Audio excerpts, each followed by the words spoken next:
America at the turn of the 20th century seemed unstoppable. Its cities were booming, its skyscrapers were climbing higher and higher, while its railroads spanned the continent and factories churned out steel, textiles, and oil, all while immigrants from around the world poured into cities like New York and Chicago looking for a better life. But beneath this glittering surface lay deep cracks. This was the Gilded Age, a term coined by writer Mark Twain, describing something that is golden and shiny on the outside, but cheap and rotten underneath. From about 1877 to 1900, the U.S. experienced explosive industrial growth, but it came with rising inequality, unchecked corporate power, widespread political corruption, and serious social problems. Workers toiled in unsafe factories for long hours with little pay. Children worked in coal mines and sweatshops. Tenement housing packed immigrants into tiny, unventilated apartments. And in the South, formerly enslaved people were pushed back into second-class status through the codification of racist laws and violence.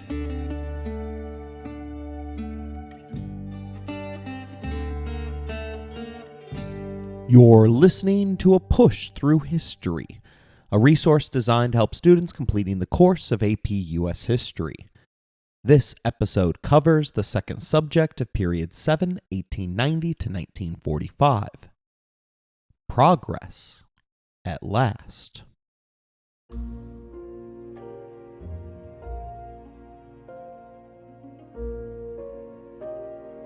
The federal government, still shaped by the aftermath of the Civil War and Reconstruction, often stood by as business interests grew stronger. Presidents during the Gilded Age were largely weak or conservative, supporting laissez-faire capitalism, the idea that the government should interfere as little as possible in the economy. Take Warren G. Harding, for instance. He was elected in 1920 on the slogan of a return to normalcy. His administration favored laissez-faire business and also streamlined federal spending and assisted farms through liberalizing credit. The main problem with Harding, however, was corruption, culminating in the 1923 Teapot Dome scandal, which revealed that the Secretary of Interior had accepted bribes to give government property to oil companies. Harding died in office in 1923. Calvin Coolidge, also known as Silent Cal, took over after Harding died, and was then re-elected in 1924 by running on Coolidge prosperity. Overall, Coolidge and company didn't do diddly squat while in power, other than reduce debt, cut taxes, build roads, and stop the government from interfering with business.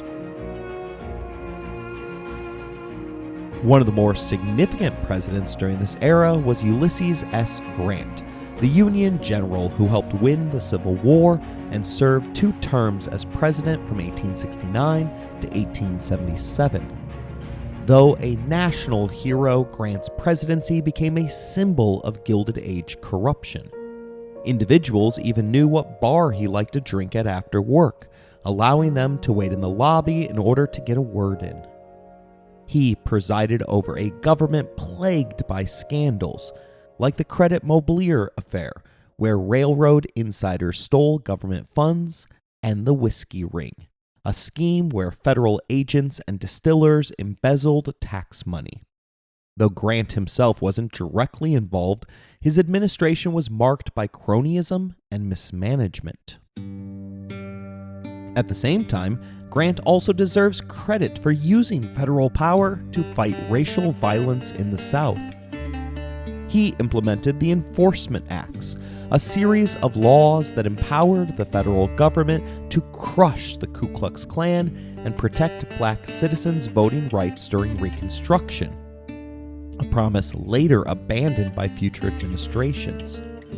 Grant sent a legion of specially trained district attorneys into the South and precluded the participation of known KKK sympathizers from juries in order to legislate the South out of the Klan's control.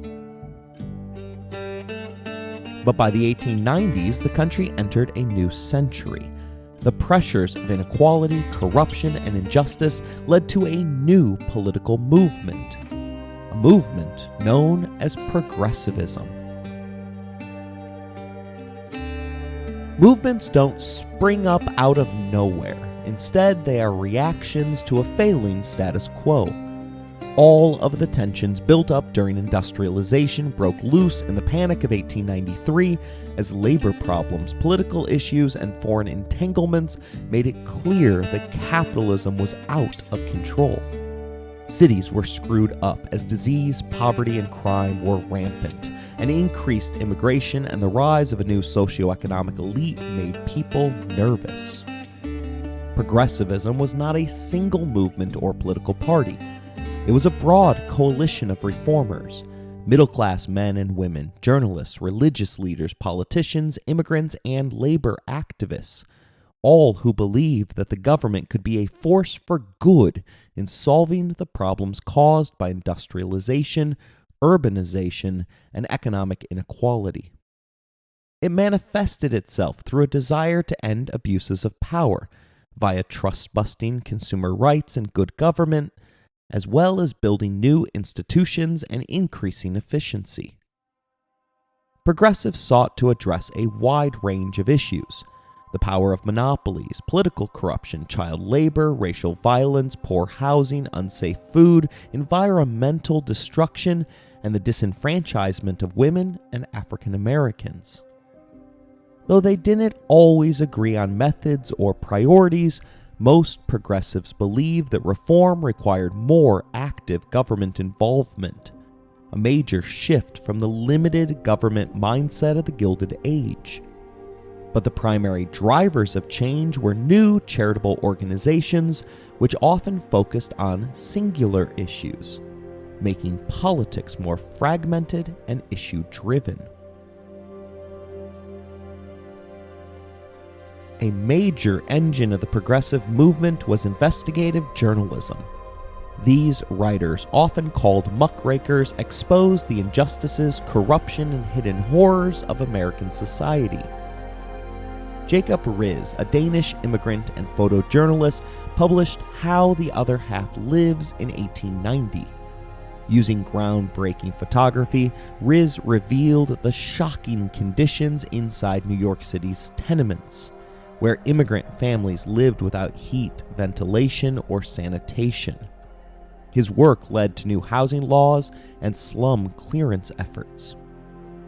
Lincoln Steffens, in his series The Shame of the Cities, showed how big business and political machines controlled urban governments, especially in cities like St. Louis and Philadelphia.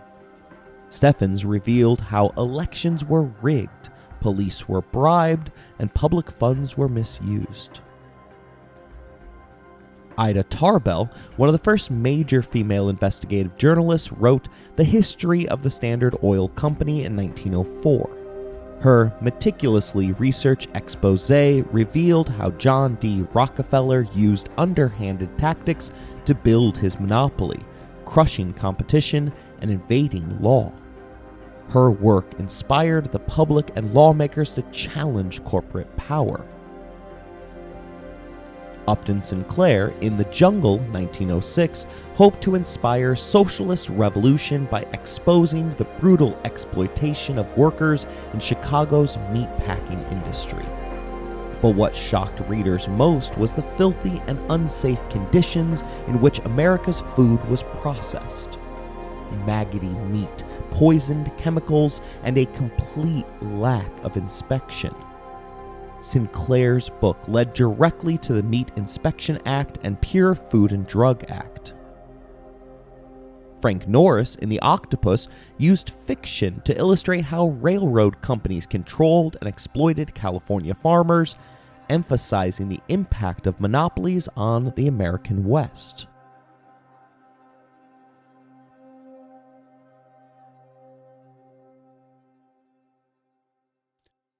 In 1901, after President William McKinley was assassinated by an anarchist, Vice President Theodore Roosevelt took office at just 42 years old, the youngest president in American history.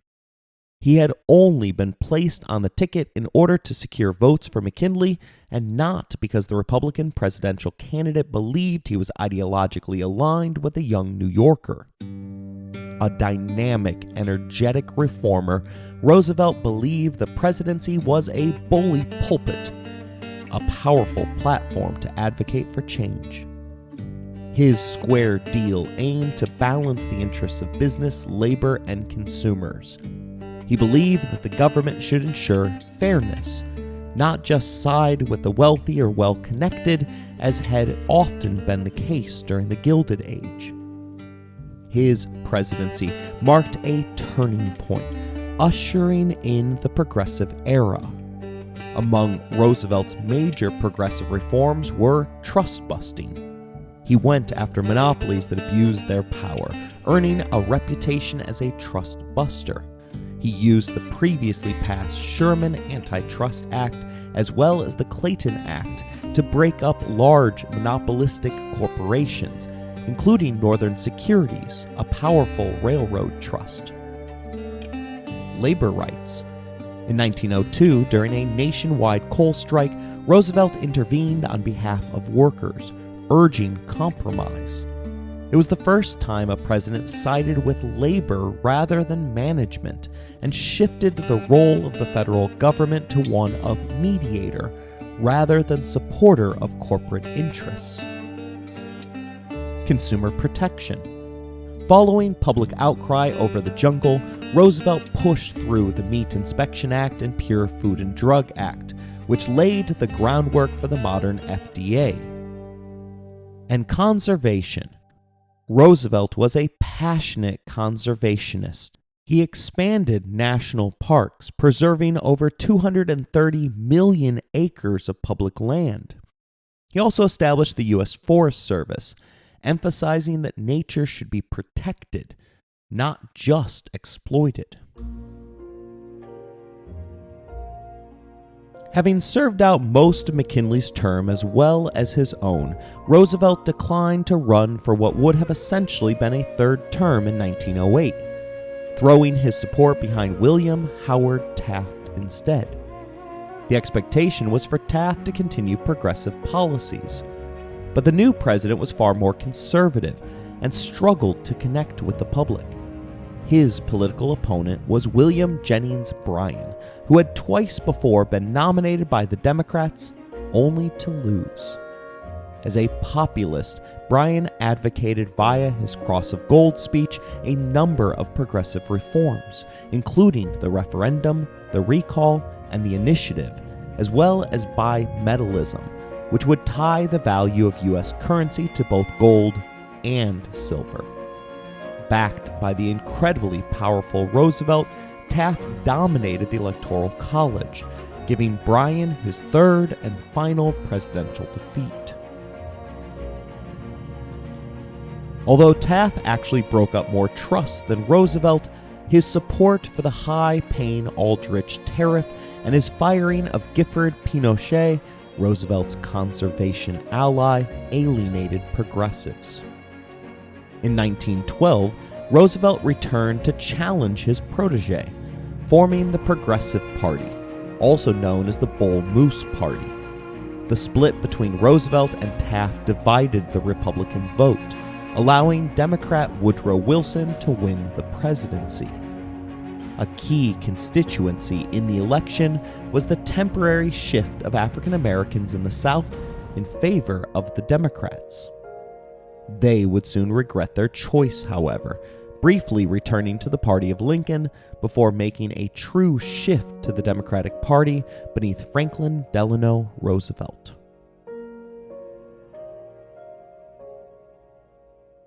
Progressive reform brought many improvements, but it also excluded many Americans, particularly Black Americans and women.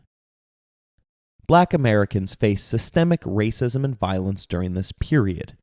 Lynching surged in the South, and Jim Crow laws enforced segregation.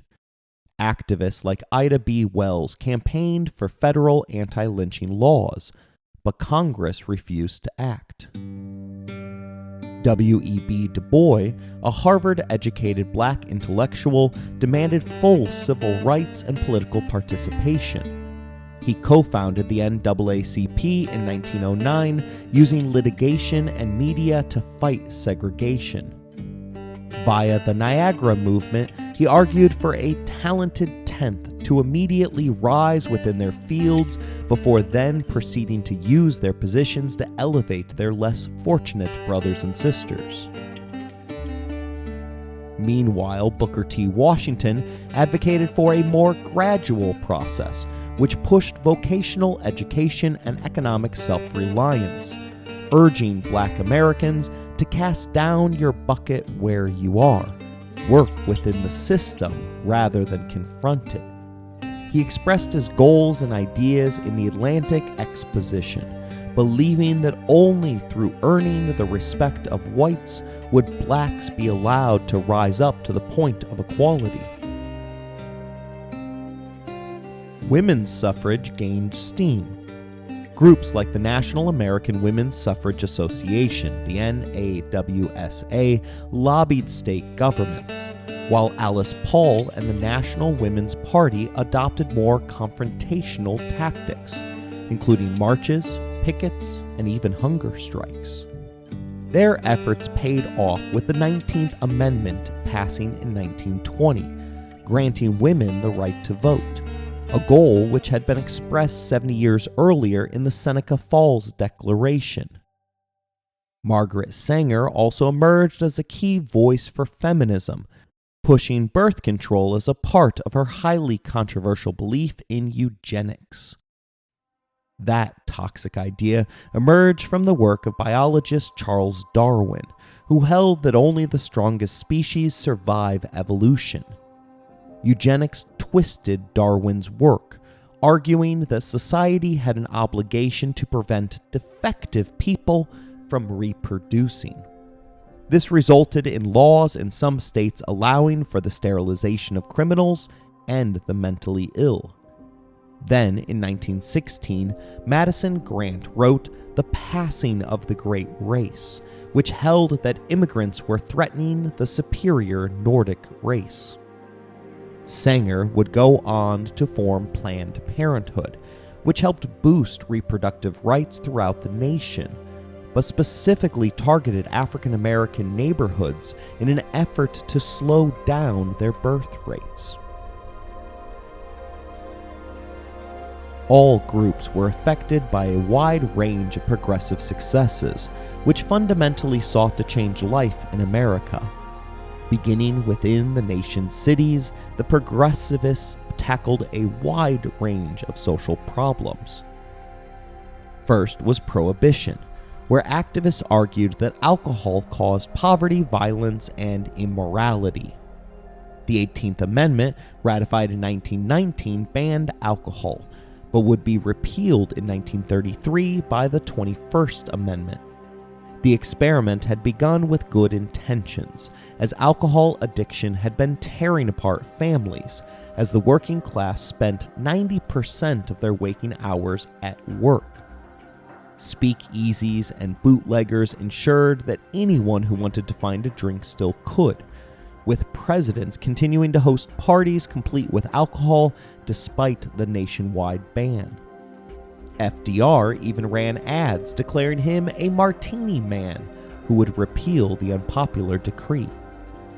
Prohibition had the unintended effect of empowering the mafia, as men like Chicago's Al Capone smuggled in alcohol for the speakeasies to serve to their customers, including flappers, young women who were fighting against social norms. Progressive reformers also turned their attention to some of the most vulnerable members of society, children. In the late 19th and early 20th century, child labor was rampant, with children as young as 5 working in coal mines, textile mills, and glass factories under grueling, dangerous conditions. Reformers, backed by alarming photojournalism from individuals like Lewis Hine, lobbied for state and federal laws to restrict or ban child labor. The Keating-Owen Child Labor Act of 1916 represented one of the first major federal efforts, prohibiting the interstate sale of goods produced by child labor. However, in Hammer v. Dagenhart, 1918, the Supreme Court struck down the law, ruling it an unconstitutional overreach of federal authority. Undeterred, reformers continued to push at the state level, leading to a patchwork of child labor laws that varied widely in enforcement and effectiveness. It wouldn't be until the Fair Labor Standards Act of 1938 passed during the New Deal that child labor was federally restricted in a lasting way. As reformers sought to protect children, they also worked to uplift entire families, especially newly arrived immigrants crowding into America's rapidly growing cities. One of the most important responses was the rise of settlement houses, community centers built in working-class urban neighborhoods to offer support and services to immigrants. The most famous was Hull House, co-founded in Chicago by Jane Addams and Ellen Gates Starr in 1889. Hull House provided essential services such as daycare, kindergarten, evening classes, English lessons, job training, medical care, and legal aid. It also became a hub for political activism and sociological research. Addams and her colleagues, many of them college-educated women, pioneered a new form of hands-on social work and helped legitimize it as a profession.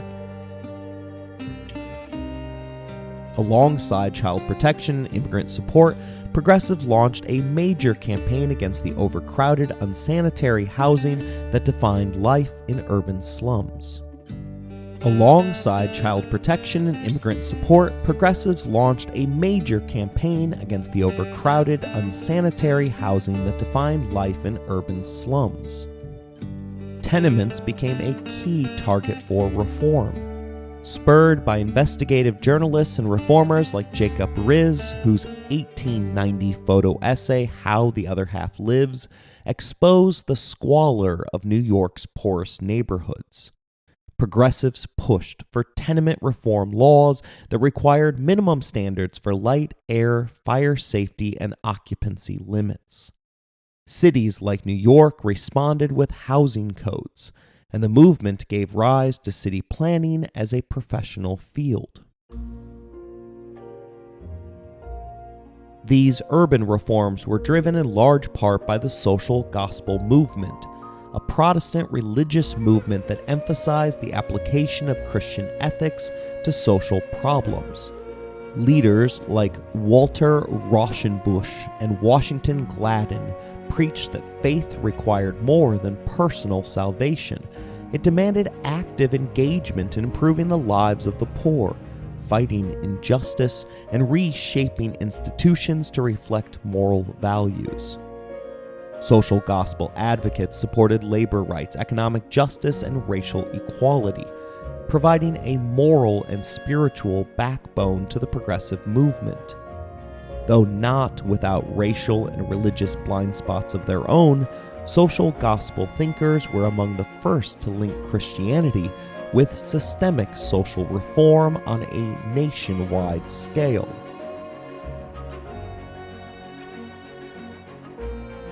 The progressive era reshaped the American state. It redefined the role of the federal government, expanded democracy for many, though not all, and laid the foundation for future reform efforts, from the New Deal to the Civil Rights Movement. But it was also an era of contradiction. Many progressives failed to confront racism or fully include immigrants, women, and workers in their vision of a better utopian society. And as we'll see in our next episode, the outbreak of World War II would test progressivism's ideals and challenge what it meant to be progressive in a nation at war.